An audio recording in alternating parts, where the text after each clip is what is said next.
এই ভিডিওটি দেখার পর থেকে আপনাকে আর এমবি কিনে লাগবে না, সম্পূর্ণ ফ্রিতে আপনি ফেসবুক এবং ইউটিউবের ভিডিও দেখতে পারবেন, ইন্টারনেট ব্যবহার করতে পারবেন একদম সম্পূর্ণ ফ্রিতে। তো এটি কিভাবে করবেন চলুন দেখিয়ে দিচ্ছি। এরকম আরো ইম্পর্টেন্ট টিপস পেতে আমাকে ফলো দিয়ে রাখবেন, যে আপনার অনেক কাজে দিবে, এবং আপনারা চাইলে ভিডিওটি শেয়ার করে দিবেন যে অন্যদের কাজে আসবে। এটি করার জন্য সর্বপ্রথম মোবাইল ফোনের প্লে স্টোরে যাব। মোবাইল ফোনের প্লে স্টোরে গিয়ে সার্চ করব ওয়ার টুন লিখে সার্চ করে দেব। তারপরে দেখেন এরকম একটা অ্যাপ আসবে, এই যে ফটোটা দেখে নেন এরকম।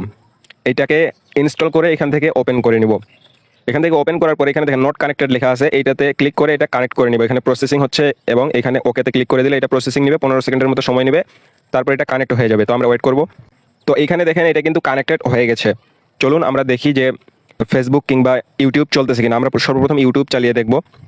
তো আমরা ইউটিউবে ঢুকতেছি। এখানে ইউটিউব কিন্তু ভিডিওগুলো সবকিছু অটোমেটিক লোড নিচ্ছে। এখানে দেখেন ভিপিএন এর মতো কিন্তু এটা কানেক্ট আছে। তো আমরা যদি একটা ভিডিওতে ক্লিক করি, লোড নিচ্ছে, এই যে দেখেন ভিডিওটা কিন্তু চলতেছে।